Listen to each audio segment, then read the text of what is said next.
Dis die Rockfight Rugby podcast. Welkom terug by die Rockfight Rugby podcast. Ons maandag uitgawe waar ons rustig sit en terugkyk wat die naweek gebeur het, maar ons het nie so gelukkig gewees hierdie naweek nie, want gisteraan toe bars die bom. Tony Brown is op pad terug na die All Blacks toe. Nou ja, toe, almal het dit so van geweet, almal het dit so van verwag, maar dit maak dit nie minder van 'n skok nie. Hallo Ari. Ja, hallo Emmy, ek dink hy wil huis toe. Ek dink dit is, daar's al liedjies geskryf, Take Me Home, Country Roads en al die goeders. So ek dink hy wil, en ek dink is aanloklik, weet, hy is maar 'n Nieu-Zeelander, hy het diep skore in Suid-Afrika getrap, weet, natuurlik hy het selfs vir die Sharks op 'n stadium uitgedraf, so hy het 'n hart vir Suid-Afrika. Ek dink was lekker vir hom, is lekker as 'n ou by 'n groep is wat ook sukses behaal. Weet, dis nie altyd so nie, jy het nie altyd daai waarborg nie, maar Tony Brown is 'n aanvraag. So die oomblik toe die veranderinge plaasgevind het by Nieu-Seeland, was hy natuurlik een van die eerste manne wat hulle uitgereik het na toe. En wat vir my so effens frustreer dalk is, hulle het hom links verby hom gekyk toe hulle hom kon gehad het.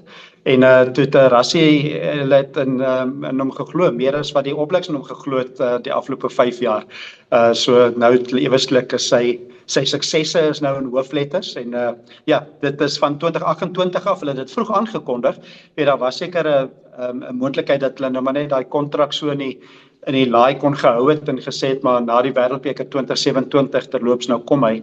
Hulle speel oop kaarte, hulle sê dat hulle kontrakteer, hy gaan ten minste nog volgende jaar by die Springbokke wees, en dan van 2028 is hy dan by Nieu-Seeland. Nie seker wat rond, ek dink hulle praat van hulpafrigter, so hy sal seker maar te doen hê met die agterlyn.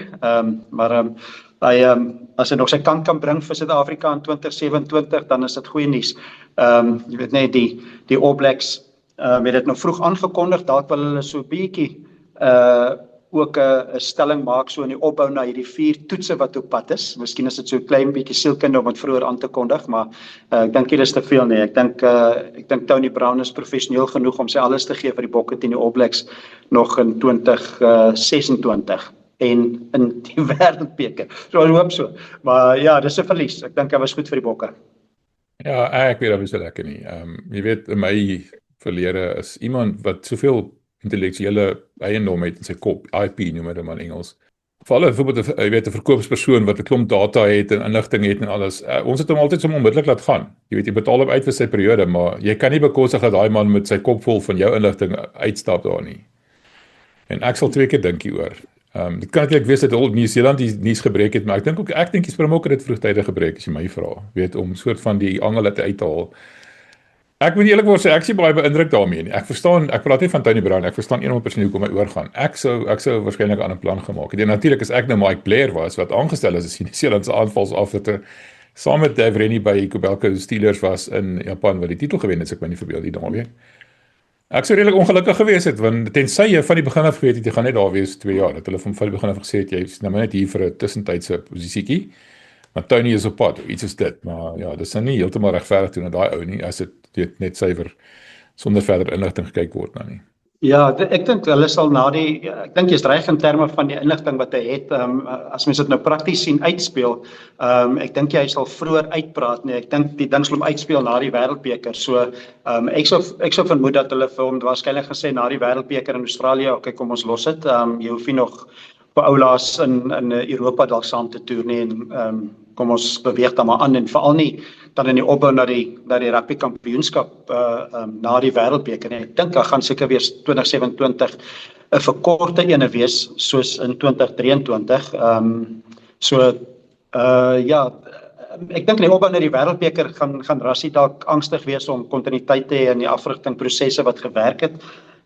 Maar ek hoor wat jy sê, ek dink as ek jou so luister, dan is daar iets in my wat ek sê, ja, nee, ek stem saam, kom ons maak skoon en laat hom gaan en bring vir iemand anders in, maar jy verloor 'n bietjie kontinuïteit in terme van goeders wat gewerk het, so Rassie sal dit deurdink, ek dink hy sal dit deurdink, die risiko vir my is, wat gebeur na 2027 en hoeveel van die inligting hy nou op die tafel sit, en hoeveel van dit is nog dieselfde in 2028, van hoe hulle speel, weet, en as jy, ek dink hy sal sekerlik kan inligting uitlap, dit sal baie goed weet hoe die spelers speel, maar ja, ek dink hy kan te veel uitklap voor die wêreldbeker ten minste. Ja, hy sal niks uitklap voor die wêreldbeker nie. Nee, ek is glad nie wat ek bedoel nie. Ek praat van as hy nou in 2028 instap met alles wat hy weet van die Springbok. Ek noem 'n voorbeeld van Formule 1. Toe Lewis Hamilton aangekondig hy gaan weg by Mercedes. Die laaste helfte van die jaar mag hy nie eens ingesit het meer in die vergaderings nie. Om seker te maak hy loop nie weg met 'n klomp inligting in sy kop nie. Dis hoe dit werk. Ja. Jy betaal hom uit vir sy 2 jaar, maar hy mag nie vir die All Blacks afrig nie. Hy mag eers 2028 gaan. Hy moet in elk geval betaal word. Maar hou hom op die kantlyn. Jy weet iets is daai lyn. Ek weet nie jong, ek het net 'n vreeslike snaakse gevoel. Ek sê glad nie enigiemand is nie professioneel hierso nie of weet professioneel genoeg nie. Ek sê glad nie enigiemand gaan iets lek nie. Dit's glad nie wat ek bedoel nie. Ek praat van 2028. Jy weet, Rassie is hier tot 2031 is hy nog steeds die afrigter, en dalk het hy 3 agter mekaar gewen, ons weet nooit nie. Dit is 'n ander belangrik om bedag te hou, die Springbokke gaan waarskynlik teen die All Blacks speel in die kwartfinale, as ek my nie verbeel nie, in daai wêreldbeker onthou, dis soos die loting uitgewerk het. Jong, ek weet nie. Ja. Hierdie laat 'n wrang smaak in my mond. Nee, dit doen. Ek dink die grys area MB, ek stem saam met jou. Die grys area is van daar moet eintlik 'n afkoelperiode wees, maar ek sou dink dat jy wil eintlik sê die T1 spanne as jy skuif dan moet daar so 'n jaar afkoel wees, maar nou het ons gesien Felix Jones het teruggekom van Engeland af terug na die Bokke toe. Dat hy in die binnekring van Engeland was en nou is hy dadelik weer terug en ons speel die Springbokke speel binnekort weer in Engeland. So hoe hanteer jy dit? So ek dink daar's duidelik van die rugby wêreldrugby nou nie kom ons sê maar iets wat jou verhoed om dit te doen nie, tans nie. Dis maar meer jou etiek wat hier ter sprake kom. Wat jou kontrak sê natuurlik. Ja, en wat jou kontrak ook sê, ja. So, maar ek dink ek stem saam met jou, daar's baie inligting wat die ouens terugbring. Is baie inligting wat Felix Jones van Engeland af teruggebring het na die kamp toe vir die Bokke in die opbou na al daai rugby. So ek twyfel nie dat klomp inligting gaan al die inligting hê van die Bokke as hy 2028 daar is en wat werk nie. Hoe bou jy diepte? Ek is meer bekommerd oor die groter prentjie as wat hy sy kennis van Damien Dahlende of van Sasha. Ek is meer besorg oor wat Rassie se benadering is, wat is suksesvol, hoe bou jy diepte, hoe kyk jy na om diepte te bou, veral kyk jy na reëls, hoe kyk jy na die reëls vooruit, hoe kyk jy, ek dink dis daai IP wat jy van praat wat ek dink wat vir my amper meer van 'n risiko is as die speel en die afrig self is meer prosesgedrewe. So ja, ek dink jy's reg. Ek dink daar is 'n risiko. Dit is seker maar die aard van internasionale rugby. Jy het Eddie Jones weet seker baie van baie lande. Hy weet baie van Australië, hy weet baie van Engeland en hy weet baie hy was 'n week by die Stormers ook. Lank genoeg om te dink Tafelberg is Tabletop Mountain. So ja, ek het al vergeet van dit. Ja, jy's reg. So die wêreld is te mekaar bel, ja, maar ek is dit is 'n grys area. Ek stem saam. Dit is 'n professionele area ook, terwyl ons al van praat. Ek is 100% saam. Eddie Jones is dalk 'n baie goeie voorbeeld. Jy weet, van Engeland afgedank, net 'n kort rukkie daarna is hy Australië se nuwe hoofafrigter en terwyl hy in die wêreldbeker met Australië is te onderhandel met Japan het ons uitvee tussen Japan se hoofafrigter. Maar as ek nou enigstens die kontrak moes gesluit het namens hierdie ouens, sou ek hierdie tipe afkoelperiodes begin inbou het. Want op die oomblik, ons gaan nou praat oor die Bulle en die Stormers, maar die oomblik, die onderskeid tussen die spanne is fine margins, as Engels sal sê. En jy moet enigiets wat jy het, enige voordeel wat jy het, moet jy beskerm. En ek sou gesê het, die IP, of dit nou, het spelpatrone, wat ook al is, enigiemand kan 'n spelpatroon ontleed op 'n rekenaarskerm, dit is sekerlik nie onmoontlik nie, maar die punt is, jy weet nie eintlik hoekom hulle sekere gedoen nie, daai tipe inligting, maar in elk geval, ek moet maar net sê, ek is nie 'n vreeslike groot aanhanger van hierdie skuif nie, ek is gehoop vir meer. Nou as Tony Brown nou sou skuif, ons aanvalsafrigter, ek wonder wie gaan sy skoene inkom, daar's 'n sekere afrigter wat ek gehoor het, wat in Ierland redelik ongelukkig is, lang geskiedenis met Rassie, maar hy is 'n ongelukkige verdedigingsafrigter. Dink jy daar's 'n kans vir 'n reunie daar?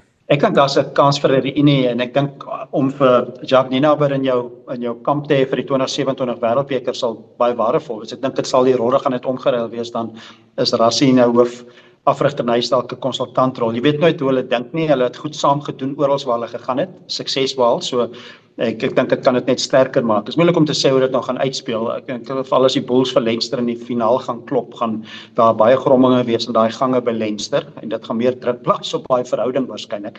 Wen hulle nou daai eindstryd van die URC, dan sit nou Kumbaya wat hulle sing en hulle drink 'n bier en hulle gee mekaar drukkies en hulle almal is baie happy. So dit is 'n moeilike ene.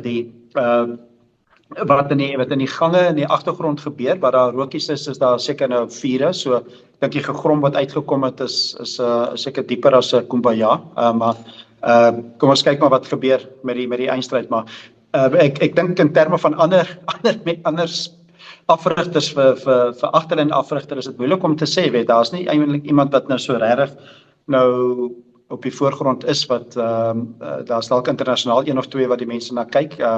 As jy nou kyk na Suid-Afrikaanse spanne, wie is dit wat Neil de Bruin was nou in die nuus gewees, meer onlangs as suksesse wat hy behaal het saam met Johan Ackermann nou. Weer kyk jy na die Kaap, is dit Snyman wat hier en daar onder druk was, en nog steeds miskien is, en as jy nou franchise vat, is daar in Suid-Afrika iemand wat sy hand opsteek, en ek is nie so seker of dit die geval is nie.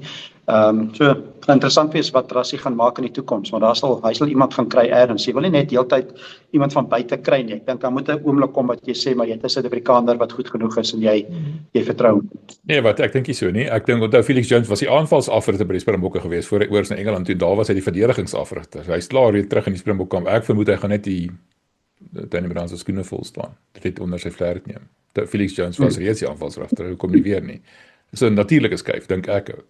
En sê vir Tony, hoor jy my maat, gaan surf jy nou maar 'n bietjie daar op Jeffreys Bay of waarever ook al in Nieu-Seeland. Maar ja, dis wat ek so gesê het. Maar in elk geval, ek weet ek gaan nou uitgehaal word hieroor en almal gaan sê maar Tony is 'n professionele ou en ek stem saam. Ek praat net van moet net dit bietjie beter beheer. Rassie sê hulle het die fout gemaak om in die verlede in die Wêreldbeker jaar te onderhandel oor kontrakte. Ek wonder na wie verwys hy daar. Maar dis seker 'n storie vir 'n ander dag. Kom ons praat wat die naweek gebeur het. Nou ja, ek het Saterdag 10 jaar ouer geword en ek het vir iemand gesê ek het dit gehaat en I hated it and I loved it. Dieselfde oomblik. Dit was hart in die keel oomblikke. My hart was in my skoene gewees na daai eerste 24 minute. Ek het gewonder of ek verder moet kyk. Ons het daai Afrikaanse kommentaar uitgesaai saam met Simon Riekert hulle wat uitstekend gedoen het. Dit is baie lekker, baie dankie. En as dit nie vir dit was, het ek vragies opgehou kyk. So half moed opgegee. Maar die Bulle het nie moed opgegee nie. Hulle het daai en deur getrek en ek moet jy sê, praat van Lazarus wat uit die dood uit opgestaan het, né? Dit was ongelooflik. Ja, dit was en dit is altyd as jy terugkom van so 'n agterstand is dit indrukwekkend en ek dink die tema van eintlik van albei semifinale was die Suid-Afrikaanse spanne. Ek dink albei het met redelike eer dit uitgekom, weet die Bulls speel in die eindstryd, die Stormers speel nie.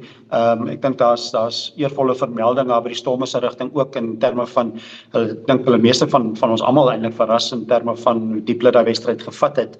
In die opbou het dit nie gelyk of hulle kon nie, maar eerstens by die Bulls om hulle te weerhou, om die Glasgow Warriors te weerhou van punte vir omtrent 50-60 minute, is eintlik vir my waar die indrukwekkende deel inkom. En dis nie net enige span nie, dis 'n span wat bekend is vir sy aanvallende vermoë en wat geen punte kon aanteken nie. So dit was indrukwekkend geweest op 21-3 met 'n geel kaart.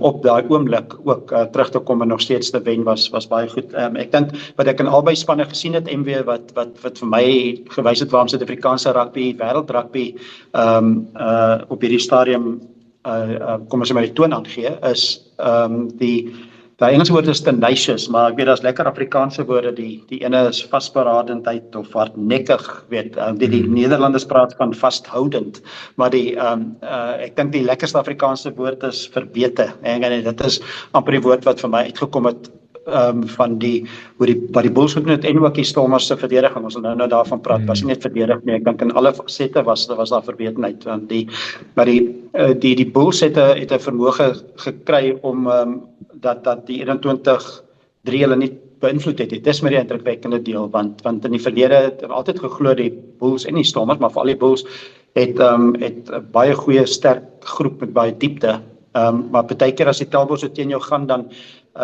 is dit moeilik om terug te kom, en dit kom eintlik van dieper af, dit kom van 'n ingesteldheid, dit kom van 'n sielkundige benadering, dit kom in glo in jouself, dit kom in 'n saamstaan stemme op die veld, dit kom van 'n Roan Orkee en 'n Coetzee en van Pollard en al die leiers op die veld, so daai stemme agter die pale.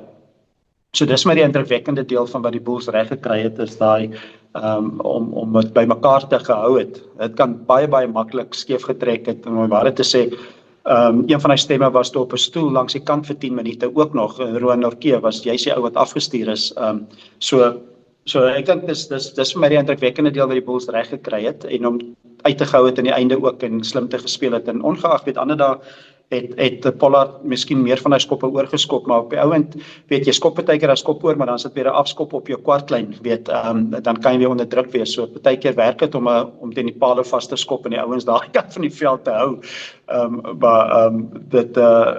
ek dink, Pollard gaan nie altyd daai goed mis nie, hy gaan die eindstryd dink ek sal hy beter skop, maar indrukwekkend, so vir die Bulls, wel dan, ek dink is wel verdiend, en dis baie keer gesê, en ek wil dit ook sê, ek is ook een van die ouens wat dit, ek dink almal sien dit raak, van waar die Bulls was in Desember, dis baie daaroor gepraat, maar dit was 'n proses, maar op die ouend, jy ben nog steeds, weet jy, vat 'n treetjie vir treetjie, maar om van gelykheid of weer nie eens nie uitspeel is nie, kom in 'n eindstryd is nou potensieel nog kan wen ook.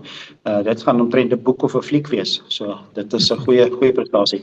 Ja, nee, ek moet jou sê, ek het ook gesê na reaksie wat ons doen in daardie tyd met Hugh Griffin, mense gaan kyk aan YouTube, 'n paar lekker video-grepe daar gedoen vir ons, wat hy 'n paar dinge uitgewys het. En natuurlik, tipies Hugh was hy nou baie neutraal geweest, wat my grensloos gefrustreer het, want ek wil net kyk hoe goed die bulle gedoen het, ek wil nie kyk hoe goed Glasgow gedoen het nie.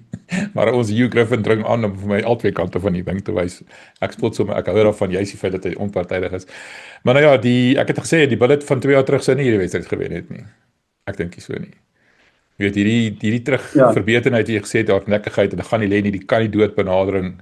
Dit is 'n ding wat ek dink wat gekweek is die laaste tyd. Ek sê nie hulle het altyd opgegee in die verlede nie. Onthou in die verlede wat daai laaste 20 minute almal gesin hand in die hart gesê, ja, hou net uit, want altyd die laaste 20 minute die bulle die wedstryd verloor. Hierdie laaste 20 minute het hulle wel, kom ek stel dit so, die eerste 20 minute na halftyd het hulle die wedstryd gewen. Die laaste 20 minute van halftyd die laaste 20 minute van die tweede halftyd het hulle probeer om die wedstryd te verloor, want hulle het nog 'n paar drastiese foute gemaak, maar ek dink die oomblik was baie groot vir al twee spanne ook op 'n stadium gewees. Kyle Steyn het na die tyd omtrent in trane gesê, ek het die indruk gekry, het gevoel, hulle het dalk nie alles gegee wat hulle kon nie.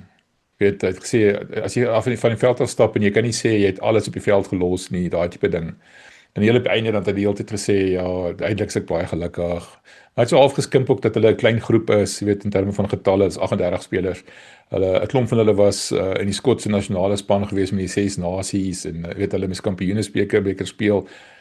Ja, ek hoor al sy argumente, en tussen my en jou en die boom en die baas, ons gaan dalk waarskynlik binnekort met Kyle en sy pa praat hier op ons Megafoon Rugby kanaal. En dan, ek weet nie jong, ek dink die bulle, boonbehalwe die feit dat hulle baie goeie aantreklike rugby speel, hulle het 'n nuwe geestelike sterkte opgebou wat hulle nie voorheen gehad het nie. Dis vir my die grootste onderskeidende faktor.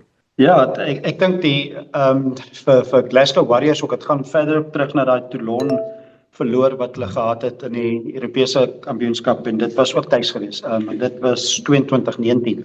Tellings is baie naby aan mekaar, 22-19, 22-21. So hulle het nou so 'n bietjie van 'n reputasie opgebou dat hulle tuiswedstryde verloor. Nou hierdie wedstryd was in Edinburgh, maar dit is so tuis is wat jy kry, maar dit is ook nie heeltemal, ja, dit het 'n effek, is amper soos die Stormers wat teen La Rochelle gaan speel in Port Elizabeth. So dit is Port Elizabeth 'n bietjie verder as Kaapstad, maar dis tuis, maar dis eintlik ook nie tuis nie. So ek dink daar is so 'n bietjie versagting, miskien effense versagting, maar dit is nie die ek dink hulle daai laat glip van 21-3 af, en ek dink hulle sal dit erken. Ek dink as jy luister na Smith ook, laat glip in terme van hulle het 'n kans gehad om op 21-3 en met 'n geel kaart die druk op te sit. Smith het Franco het na dit ook gesê, hy kan nie eintlik 'n oomblik onthou waar dit skeef getrek het nie. Dis asof dit 'n proses was, en dit wys die krag van die Bulls se weerstand en hoe verbeter hulle was, want dit was 'n proses. Dit was nie 'n oomblik wat jy sê daar was 'n aanslaan met 'n oop doellyn nie.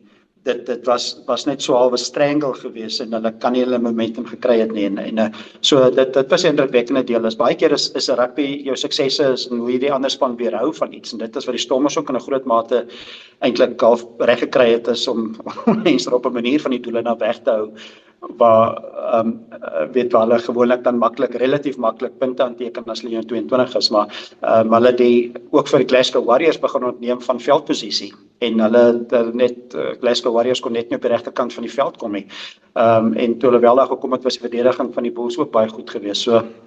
So ja, ek dink die Krake het so effens gewys, dis nou 2 wedstryde in 'n ry tuis wat hulle verloor het. Tuis, nou hierdie ene keer is nou so half van aanhalingstekens, maar dit is in Skotland nog steeds gespeel geweest, en miskien het 'n vriend wat so 'n bietjie aspris is, hy praat van die ou tyd toe Ivan Lendl gesukkel het om Wimbledon te gewen Dis lank terug. Ja, ek ek onthou dit. is lank terug het almal altyd gesê dat hy sukkel om Wimbledon te wen en toe het daar 'n grappie uitgekom dat met die grappie is nou vir Glasgow Warriors miskien wat s'ie ooreenkoms tussen Ivan Lendl en Glasgow Warriors en een van hulle kan nog gras speel nie. Hulle kan net op kunsmatig speel. Ja, ek hoor jou. Hulle kan water speel. So hulle het so Ivan Lendl op hulle self getrek halfuur. En dit raak weet ons sê tong in die kies, maar ek dink dit begin 'n faktor raak want die ouens weet hulle speel baie rugby op die sintetiese gras en ek begin wonder hoe effek het dit later, weet wat. Dis soos hulle Engels sê well documented hoe van die ander spanne grom as hulle gaan speel op sinteties, so gesukkel het om te skram die bal op anders en dis 'n heel ander gevoel en ander stats en so daar is dit omgekeer. So ek wonder of die sintetiese veld nie hierdie manne ook begin beïnvloed nie, want dis ander rugby wat jy speel op gras as sinteties. Nie radikaal anders nie, maar daar's komponente wat net mooi daai verskil maak en is baie keer die 1 punt verskil. So ek dink die vaste fasette het die Bulls gekry wat hulle moes gekry het. Toe Wilco Louw ook opkom was daar baie druk geweest op daai manne en hulle kon net nie daai wurggreep loskry nie. Klopper het briljant gedoen vir al daai 3 wat hy gedruk, weet so ek dink dis 'n kombinasie van 'n klomp goed, maar toe die skramdruk ook in die tweede helfte opkom, toe sukkel hulle nog meer. So wel gedaan. Ja, wat interessant ding wat jy Griffin vir my uitgewys het. Dit was 36 minute voor die Bulle hulle eerste strafskop gekry het uit die skrams uit, né?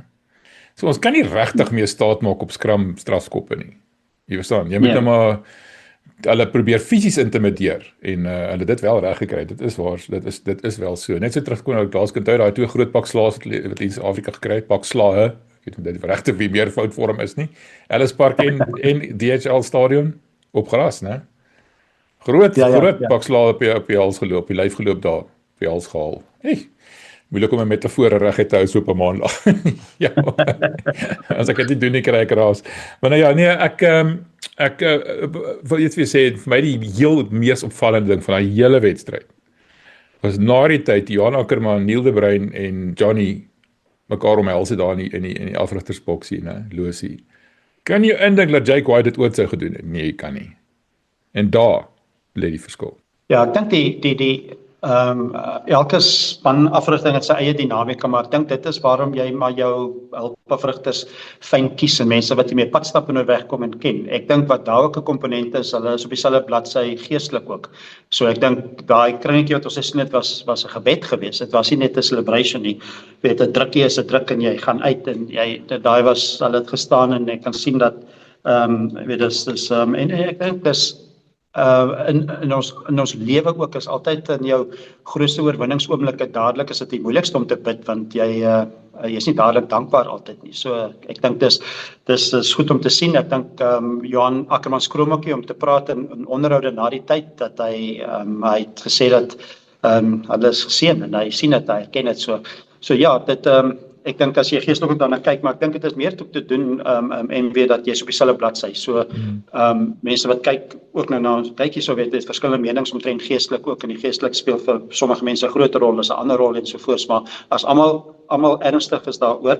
Ek het dit in 'n spandinamika gesien, 'n stukkie wat ek met genade by nasionale span was en as jy sien die kleedkamer en daai Bybelstudies en die manne saamtrek en dit het 'n effek. So dit het die effek by die Bulls verseker. So ja, ek dink daar's 'n samehorigheid wat afwesig was in Desember of in November. Desember nog. Onthou jy bome op die einde van Desember gebaar. Net vir konteks mense, Ari was by die Springbokke gewees saam met Pieter de Villiers en ons gaan binne een van tyd met ek sê binnekort, maar ons gaan weer met Pieter gesels. Sy Frans hoekspan het ons nou die dag himaties onverwags geklop, so iets om oor te gesels dink ek sien uit na daai ene. Praat vinnig my oor 'n paar spelers wat jou in die oog gevang het daar. Kyk, die Springbok, hulle kan nou nie vir Springbok speel nie. Ras het nou 11:30 Saterdag aand die span bekend gemaak. Het duidelik gewag om te sien wat gebeur oor see met daai twee wedstryde. Wie kan speel en wie kan nie speel nie, want dit is natuurlik dieselfde naweek as vir die Springbok speel is die JRC's of die VRK se eindstryd. Spelers wat my oog gevang het spesifiek, natuurlik Ronald Key het sy vel uitgespeel. Cameron Hanekom het baie goed gespeel, maar ou wat ek graag wil noem is Elrie Gelou. Die Sheriff is weer terug. Jy weet, is nou nie 'n vreeslike flashy posisie wat ek al noem. As jy kyk na sy duikslaa, sy dominante duikslaa, al daai tipe statistieke van hom. Hy word weer vir my die ou Elrich, die ou man, die weet die ou wat vir niks en niemand tyd nie, wat vir niks bang is nie. Ek vang dalk nie so baie die oog nie. Ek het nog al die hooftrekke nie, maar ek dink Elrich is terug. Ja, ek dink hy's terug en dis die krag van die Bulls want jy het Coetzee ook nog by saam met ander kom, so daai los trio en as jy van Staden bysit wat van die bank af kom en Rudolf in daai konteks om teen Europese spanne te speel is dit Jandre Rudolf se kos, weet daai effens meer fisiese benadering en Elrich se kos, maar ja, maar ek dink ook Jandre Rudolf as hy opkom ook en dan is dit eintlik 5 van hulle wat die pot lekker roer. Maar ek dink Elrich Lou is terug. Natuurlik die besering was 'n uitdaging, maar hy's weer terug na sy beste. So daai fisiese komponent is belangrik. Wat my oog gevang het was ek dink Willie Leroux verras my effens die afgelope paar weke, 'n paar maande dat op stadium gelyk of hy nie meer die standaard speel wat hy speel nie. Ek dink hy teen Munster het daai goeie 3 ook het hy daar geïnisieer met daai bal wat hy langs die kantlyn gevang het. Ek dink sy kalmte, sy stem in die kleedkamer, papier doen baie goed. En Roan Nortje het jy genoem, ek dink ook Gans toe hy opgekom het was briljant. Statement Gans en so dit is 'n 23 speler poging gewees. Maar ek dink papier is die ene wat vir my nogal redelik uitstaan deesdae en ek dink hy speel al hoe beter. Hy speel vinnig. Ek wil dit nou so opmeng. Ek het die naweek Saterdag gaan kyk hoe Parel Gimnasium teen Paul Roos skoolrugby gespeel het en net gesien die effek van 'n boyse skrimskakel van Parel Gimnasium. Skrimskakel wat vinnig speel en wat dadelik die skakels vind en dit vind ek dit is ook 'n effek by papier. Weet hy verstaan daai oomblik om vinnig te speel en by die bal uit te kom. Die verdediging skuif vinnig, weet as ons sê 1001, 1002 dan daai verdediging geskuif. So as jy vinnig genoeg daar kan kom en vinnig van speel en druk daar op sit dan maak dit 'n verskil. So ja, dis die manne wat my oog gevang het. Eintlik die hele span het goed gedoen. So dis moeilik om ouens regtig uit te sonder. Ja, as ek moet sou ek gesê het Papier, Nortje, Willie Leroux en Gans is die 4 wat my oog gevang het. Gans. En dan Gans is hy nie Gans nie. Ja, hy's Gans. Statement Gans. Okay. Kyk, ek kyk te veel rugby op die televisie. Ek begin ook nou vir hom Gans noem, soos RG. Nee, RG is nie. Hy is nie meer RG, hy is nie RG. Nee, Statement Gans. So gepraat van Statement Gans, ek en Paul het Woensdag 'n onderhoud met hom, ons sal seker Donderdag publiseer. Ons is so bly ons het dit gereël met hom. Dis net nie besturing, dis 'n besturing. Die genade wil dit so hê dat hy so uitstekende wedstryd gehad het. Speler wat nie uitstekende wedstryd gehad het, daar's 2 van hulle. Een natuurlik Andre Pollard, nie die beste wedstryd in sy lewe gehad nie. 'n Baie dom fout wat tot 'n geel kaart gelei het. Ek kan amper nie glo hy daai tipe fout gemaak nie.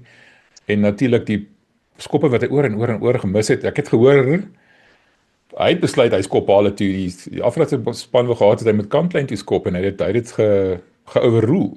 Interessante een daai. En die ander man was die Zamkar, dit nie die beste wedstryd gehad het, maar dit is sy eerste wedstryd na 'n baie lang tyd. Ek het gewonder hoekom het byvoorbeeld eerder ou soos Gumede ingebring nie. Wat nou ook nie heeltemal so geroes is nie, want Gans Nizam het Maart maand laas gespeel teen Munster, hy daai wedstryd teen Munster seer gekry. Dit is amper 3 maande terug. Om in hierdie belangrike wedstryd net so in te gooi, wonder wat die redenasie daar agter was. Ja, en dit wys jou as jy terugkom en dis as vir bal net vir die Zamkar gevolg het daar in 10 minute was daar 3 goed wat gebeur het en een was makliker en al 3 was wel lastig, maar andersins vat jy al 3 daai aangee. So ja, dit kan interessant wees wat gebeur in die keuse van die span vir die 19de. So ek dink Ackerman sal nou mooi dink. Maar Zamkar gaan nie weer daai foute maak. Ek dink hy sal weer daai tipe foute maak. Ander tipe wedstryd wees, ons sal later dan dit praat, dis nou 'n ander uitdagings wees nou dat jy weer van Skotland dink, moet jy weer Ierland dink.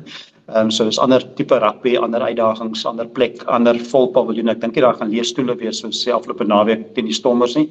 So dit gaan 'n ander atmosfeer wees. So ons is nog nie heeltemal daar nie, maar dit waarom ek dit noem in konteks van spankeuses en wie speel en wat se druk wat jy onder is en wie jy insit en wie nie insit nie. So ek dink Zamkar is ervare genoeg om die groot wedstryde gesien en geervaar het. So ek dink hy sal baie waardevol wees in die 23.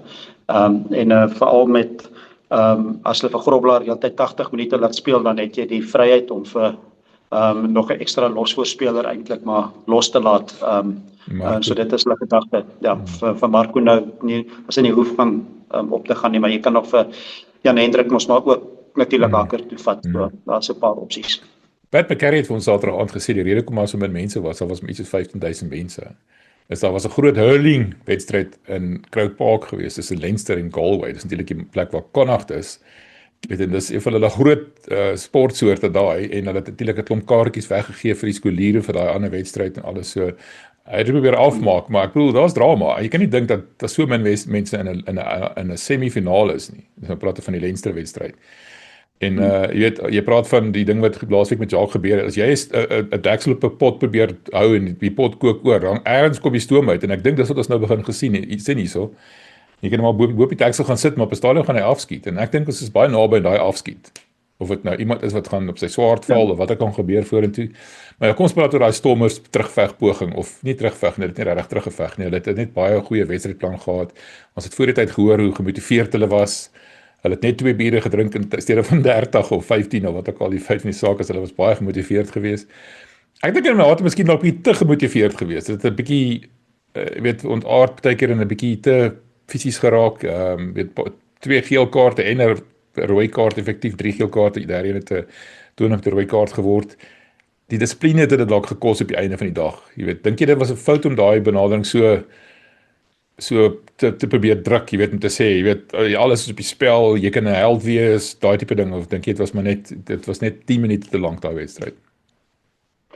Ja, dit is ek dink Dobson het gesê for 68 minutes we dare to dream en ek dink die swaaipunt was maar ongelukkig die geel kaart in die 68ste minuut van Ackerman. So dit ek dink Zas se geel kaart was nou maar 'n hand wat uitgesteek is en 'n klap van 'n bal. Dit is nou en ek Morat was bietjie ongelukkig, weet hy, sy kop is aan die loskram en hy probeer half loskom met 'n loskram uit die voete beweeg die wêreld vol. Dalk het hy geweet die skram is daar ergens met die bal, maar dit is geen manier dat hy kan sien waar die skrimskakel is nie. So dis 'n bietjie van 'n ongelukkige ene. Dit is maar ja, ek dink die fisiese benadering in die verdediging is maar wat ons Suid-Afrikaanse rugby ken. Jy wil eintlik 'n rakie vies kraak so half bietjie vies vir vorige pogings wat jy meer daarvan gesoek het. Weet ek het meer daarvan gesoek teen Cardiff in die uitspelrond, is meer daarvan gesoek teen Ulster dalk.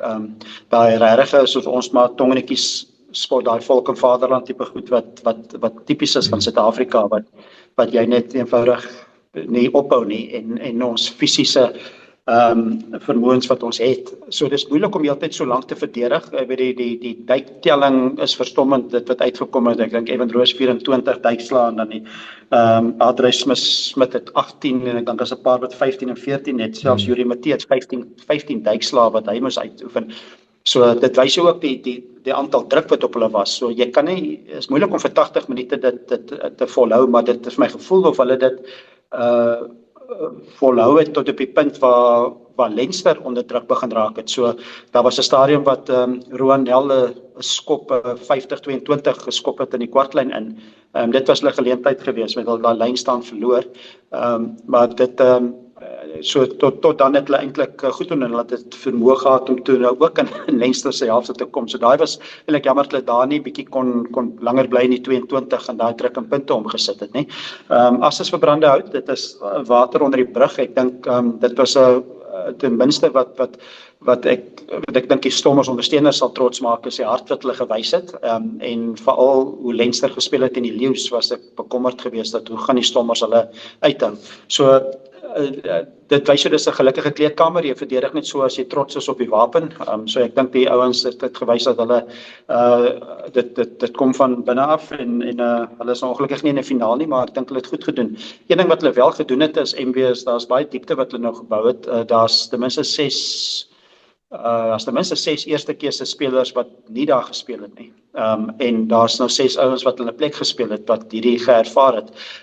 So ek dink dis baie goed vir volgende jaar vir die Stormers. Ek dink Leinster, mense kyk nou nie na wie was beseer en wie nie, dis deel van die rugby. Leinster het eintlik net vir Dan Shannon gehad wat beseer was, maar ook vir Gallagher gehad wat in sy plek gespeel het, wat al 47 toetse vir Ierland gespeel het. So dis kwaliek eintlik 'n verlies vir hulle gewees, of 'n groot verlies. Maar ek dink die Stormers het op 'n paar sleutelposisies het hulle eerste keuse spelers, soos twee eerste keuse Slotte was nie daar nie. Hulle eerste keer se skakelpaar was nie daar nie, die beste vleuel is nie daar nie. So beste vaskopste is ook nie daar nie. Ek weet nie of hy gaan terugkom ooit nie, Frans Malherbe, maar so daar's 'n klomp spelers wat jy sê wat maar veral ek dink hulle het vir Schikkerling en vir Van Heerden gemis op slot, vir Dion Fourie gemis, vir Reina gemis, vir Sasha gemis, vir Sienatla gemis. So as jy al daai name bymekaar tel, is nie verskonings nie. Ek dink net dit is 'n aanduiding van hoe hulle diepte was, hoe goed hulle eintlik gedoen het om sonder al daai manne nog steeds so kompeterend te wees. En ek dink die laaste sin rondom dit is dis meer vir konteks. Meer as 900 toetse wat daai Leinster span gesamentlik het. Teen die Stormers was 94. So dit was waarvan Damian Willemse 50 was. Ja, wat van Damian Willemse die helfte was, ja. En so dit was teen 'n Ierlandse toetsspan met 'n All Black op senter. So dit was 'n sterk span. Dit is so ek dink dat ja, teleurstellend. Ek dink die Stormers kon dit op die ou en doen. Ek dink hulle het baie mense verras, maar ek dink die Kaap is trots op wat hulle gesien het. Hoe lekker sou 'n wedstryd oor 2 weke gewees het in die Kaap, maar dit was nie beskore nie. Dit is nou andersom, maar baie lesse daai te leer, maar dit wys jou die effek van een geel kaart kan hy momentum net so swaai en jy verloor 'n wedstryd ongelukkig. 'n Geel kaart en 'n rooi mis, jy weet, so voor die oë sak. Wat het Rowan Ackerman besiel daar?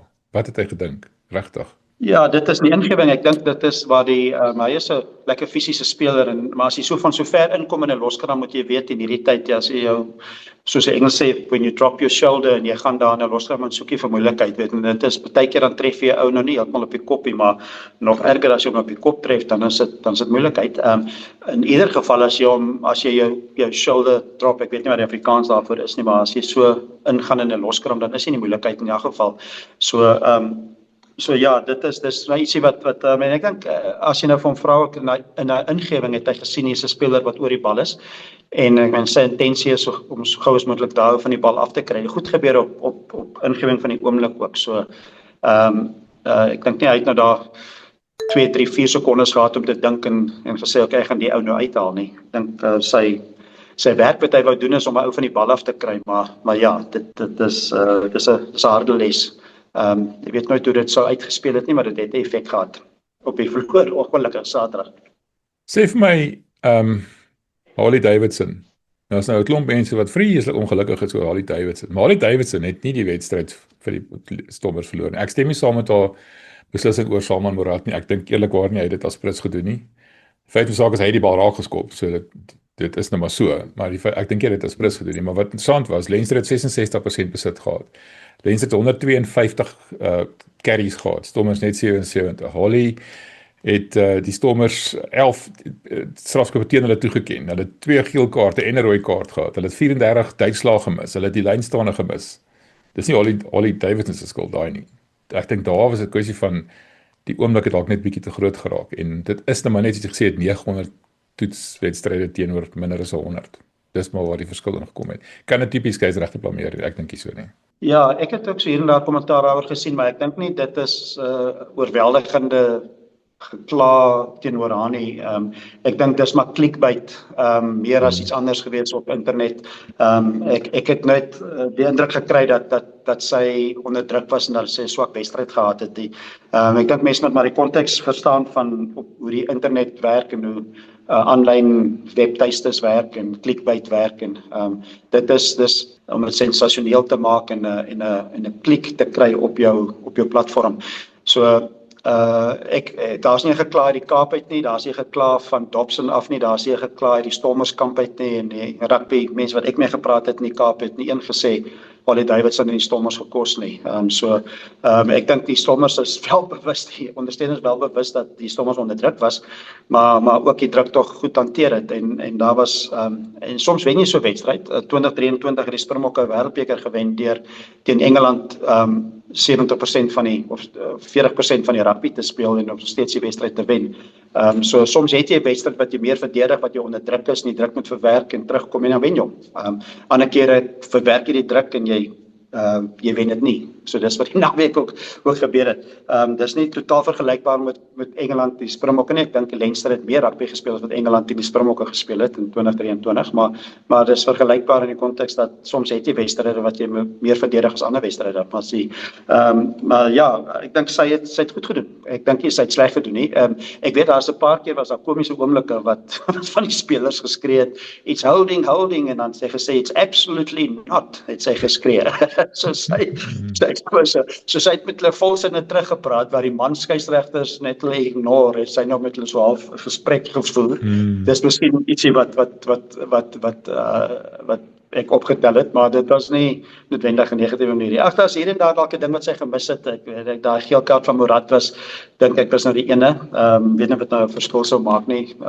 13 man op daai stadium het 'n verskil gemaak, maar was 'n ver pad terug na die laaste minuut. Hulle moes 2 keer punte aanteken. Met al klaar met Roan Ackerman af. So, maar wat ek gesien het nou opbou tot daar was, as jy onder soveel druk is, dan is jy geneig om baie meer foute te maak as wat hulle waarskynlik geblaas is voor. So, ek dink die Stormers het half goed gedoen om hulle verdedigingslyne so goed te hou en nie meer geblaas te wees vir omkant byvoorbeeld of die losgemaal vir oortredings nie. Hulle was onder groot druk val na eerste 30 minute. Maar tweede helfte was dit beter. Kom ons sê daai laaste minute was daar nie 2 geel kaarte nie. 2 spanne was op volsterkte. Dink jy regtig die Stormers vir daai 2 punt agterstand kon uitgewis het? Dit was 13-11 gewees op daai stadium. En daai skopslag van Morat het Gibson Parkie gehaping gevat en 'n 3 gaan druk. Die punt is net, ek het nooit die gevoel gekry dat die Stormers regtig baie goed gedoen het op die aanval. Hulle het verdedig soos verbeter verdedig, soos nou gesê het. Hulle het alles op die spel gesit. Honderde duikslae uitgevoer, maar ek het nooit regtig die indruk gekry dat hulle 'n bedreiging was vir Leinster se doellyn nie. Kom ons noem dit maar so. Hulle het net skop nodig gehad, moes net die regterkant van die veld kom. Kom ons sê net vir hipotetiese redes, dink jy hulle sou dit kon gedoen het, daai laaste rukkie, as hulle nie spelers verloor het nie? Ek dink hulle sou, want op die ouend Leinster het ook nie so oorweldigend op die aanval gelyk. Hulle het Jani se 3 gedruk vroeg en daarna het hulle kon hulle niks reg kry nie.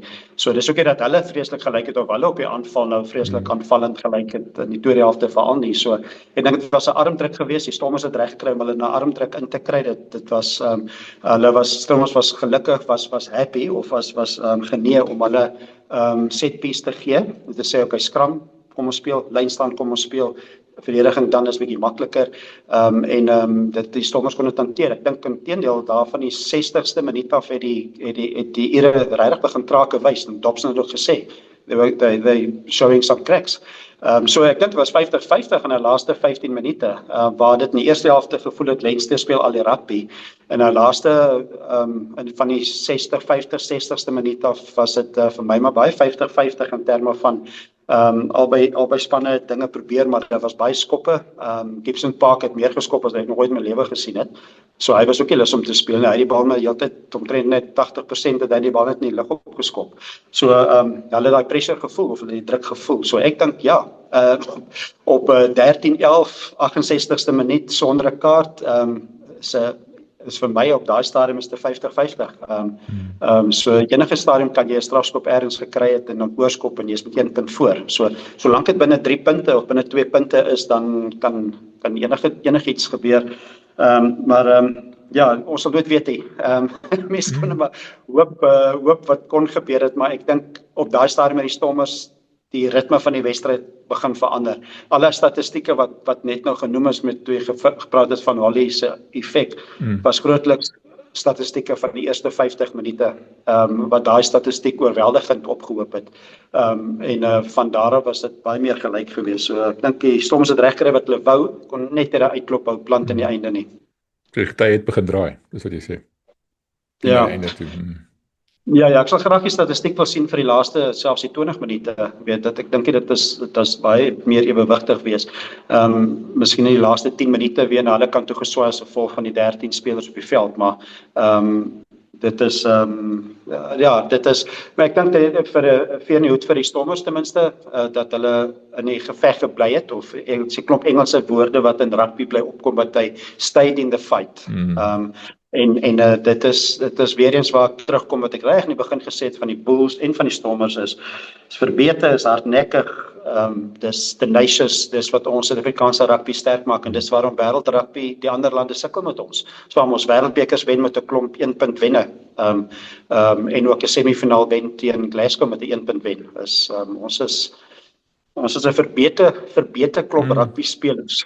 Ja, So ons staan nie terug nie. Ja. Ek en jy gaan volgende week gesels na Rassie sy eerste spanne aangekondig het. Gaan ons 'n bietjie kyk na die Springbokke se oefenkamp en alles. So dalk nie ons spekuleer nou daaroor en dis letterlik net spekulasie. So ons het nie vergeet van die Springbokke nie. Ons sal volgende week, vroeg volgende week sal ons doen. Ons wag net vir Rassie om vir ons te sê wanneer gaan hy wat aankondig, want ons weet Rassie kry dalk Sondag aand 'n bevlieging en hy kondig sommer die span aan of hy wag tot Donderdag. Jy weet nooit nie. Dit's altyd up in die air. Maar kom ons praat net vinnig. Wat verwag jy nou? Die Bulle teen Leinster. Wie het dit nou ooit gesien kom? 'n Herhaling van verlede jaar se eindstryd, die Bulle het nou gewys, hulle kan wen, maar hulle het ook maar vir hulle self moeilik gemaak daar in Glasgow, of in Edinburgh, jammer, teen Glasgow, en Leinster het 'n paar krake gewys, soos jy gesê het, en wat dink jy, kan die Bulle daarin wen, en indien wel, hoe dink jy gaan die Bulle daarin kan wen? Ek dink hulle moet 'n bietjie afkyk wat gebeur het met die Stormers wedstryd ook en dit gestruktureerd hou het gee vir hulle die skrams, gee vir hulle lynstaan en verdedig goed en weerhou hulle van daai momentum. Ek dink wat in die verlede gebeur het, die Bulls het in daai eindstryd 2025 32-7 was die telling. Hulle het te veel rugby probeer speel en ek dink hulle het hulle self onder druk gesit. Miskien moet jy 'n bietjie meer konservatief wees, nie konservatief wees nie, maar net speel op die regte kant van die veld, dis 'n eindstryd en hou het bietjie meer vaster. Dit het duidelik uitgekom, maar daai era hou nie daarvan as jy hulle heeltyd onder druk plaas nie, as hulle 'n bietjie skram en bietjie verdedig en bietjie terugdruk en hulle raak ook bietjie stamperig en stoterig en niemand hou daarvan nie. Die 3 onlangse tellings wat my oog gevang het is, ek het al vergeet van die ene, April 2023, jy sal dit onthou, 62-7, onthou jy? Ja, ek onthou, ek was daar. Ja, ek onthou. Ja. So op loftes. Hier het hulle 'n lekker pak slaag al gekry by die Bulls. Toe sit hy 25-20, 2024 wat die Bulls gewen het ook op loftes. Dis 'n semifinaal dink ek. Was dit semifinaal? Ja. Maar toe sit nou laas jaar se finaal het so 'n bietjie snaaks ook. Daar was daai deurskop hier en daar 'n snaakse 3 en sulke dinge. Ja, maar dit was die dag toe die hele Jake White bom op die punt was om te baars, onthou jy? Dit was 'n heeltemal ander situasie geweest. Ja, maar nog steeds 'n goeie span, weet ek dink hulle het in die opbou daarna toe het hulle nog steeds so right gedoen, maar ek dink tensy die bom nou regtig op daai oomblik, maar ek dink hulle vir my wat ek onthou van daai wedstryd was dat die Bulls het bietjie te veel rugby probeer speel en hulle onder druk geplaas, maar ek dink die effek soos jy sê van daai tyd in die kleedkamer gebeur het was te groot. Ek sê net die rede nie, maar dit het 'n rol gespeel. Maar ek dink is nou jy vra my wat kan gebeur die komende naweek. Ek dink die Bulls gaan baie krag en positiwiteit trek uit wat hulle gesien het wat die Stormers gedoen het. En die Bulls kan Leinster nog meer onder druk sit. So ek dink Pollard gaan 'n belangrike speler wees in die wedstryd en ek dink hy moet takties, hy en Willie gaan takties baie belangrik wees. Dit gaan weer 'n bietjie afhang van wat die weer gaan wees ook in 'n mate ongelukkig. Dit raak nou somer daar by hulle, so die weer is veronderstel om effens beter te wees, maar maar dis 'n aandwedstryd, Vrydag aandwedstryd, so die effek van die weer, maar dit is weer eens op gras. Dit raak nou nog 'n belangrike faktor in ons gesprekke waar hulle speel deesdae. So ek dink die Bulls het vir Glasgow gewen, jy het hierdie kans gaan anders wees as laas jaar. Gevestigde span, eintlik beserings nie, waar dit te sê daar's maar enkel beserings, is miskien maar op vleuel, as ek dit mis het, is daar met Sebastian de Klerk en hier en daar en Joost David Kriel. En David Kriel, dis buite agterspelers wat beseer is, maar die engine kamer is gesond en wel en speel goeie rugby. Twee pakke, nee, jy is reg. En dit is waar die rugby gespeel gaan word Saterdag. Volgende Vrydag. So ek dink die Bulls kan hy wen. Dit is verseker. Ek dink die Ire het bietjie krake gewys teen die Stormers. Gewys dit nie so maklik nie, ek dink nie. Hulle het maar daar eers nie einde daar dit 20 gemaak vir 'n lang tyd was 13 maar wat hulle kon wys van die wedstryd. As jy dink tot in die 70ste minuut was dit maar 13 punte. So hulle mens weggehaal vir hulle. Ja. So ek dink die Bulls kan dit doen. Bulls het die voorspelers, hulle het vir Pollard, hulle het 15, hulle het 23 spelers om dit te doen. Ek moet eerlik vir sê, as 'n Bull ondersteuner is ek baie gelukkig met wat ek sien van Francois Klopper. Maak my hart gerus nou dat ons weet Wilco gaan weg.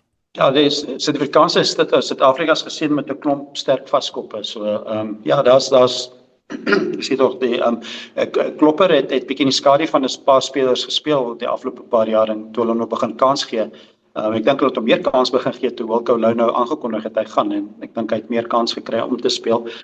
So hy het baie goed gedoen. So skram goed. Dis die eerste ding wat hy moet goed doen. So as jy kan skram wat by hom ook nog 'n groot bate is, hy is effens meer beweeglik as die gemiddelde sit is. So as die gemiddelde vaskop is. So die gewoonlik kry dat die loskoppe bietjie meer beweeglik is as die vaskoppe. Maar Klopper die skrams is in plek. So skram kan hy skram. Jy gaan en dan het nog 'n ander komponent ook. So ja, ek dink is goed om te sien. Is 'n goeie omdraai vir hom en eintlik in sy rugby op die oomblik. En ek dink dit is ook die vertroue wat hulle hom gegee het en weet, dink ek het selfvertroue begin skep en maar hulle twee goeie stutte nog steeds daar. Ek meen as jy moeilik wees om te sê wat hulle gaan maak of wie begin. Dit gaan interessant wees of Porter ook net so vinnig op dit hy het seer gekry van beseer van die veld af of sy besering ernstig is of nie. Shannon sal dalk terug wees, so hy's 'n bietjie meer van 'n skram hakker, beter in die skrams. So ons weet hoe dit werk in skrams, daai hakker in die loskop wat so 'n bietjie kan ingang op 'n vaskop. So dis Porter en Shannon dan teen Klopper of Wilco. Heeltemal net so nie, maar dit het 'n effek. So dalk begin hulle vir Wilco en sit vir Klopper later op net om 'n aanvanklike druk so 'n bietjie beter te hanteer. So interessant wees wat Ackerman daar maak. Okay, Arie, dankie. Ons het dan weer 'n uur lank gesit en gesels. So dan sal ek sê ons sal volgende week kyk wat gebeur met daai Springbok spanse aankondiging want hierdie klomp spelers is eintlik net 'n klomp spelers wat minus die bulle is. So hy het nou 'n klomp spelers aangekondig, as ek sê 12 Saterdag aand. Maar om te spekuleer oor hier gaan 'n absolute eksperiment wees. So ek dink is beter dat ons maar volgende week oor gesels. Ja, verseker, dan weet ons wie, waar en hoe. En daar gaan 'n paar manne wees wat hulle debuut maak, glo ek. Ek weet nie of teen die Suid-Afrikaanse A-span gaan ook inkom. Daar gaan nou nie toetsbaadjies vir daai ene wees nie. Maar is interessant wees wie speel teen die Barbarians. So is lekker wees om te sien. Net so tussen ons gaan saam met Kennedy Zimba gepraat gesels oor die Zimbabwe span. Van ons bietjie meer inligting gee. Hy is baie betrokke by natuurlik ex-Zimbabwe homself. So ons gaan lekker diep in daai wedstryd ingaan. So ek en hy en Hugh Griffith. So kyk uit vir daai ene. Dankie mense, dit was lekker. Dankie Arie. Praat weer. Heerlik, lekker dag, bye.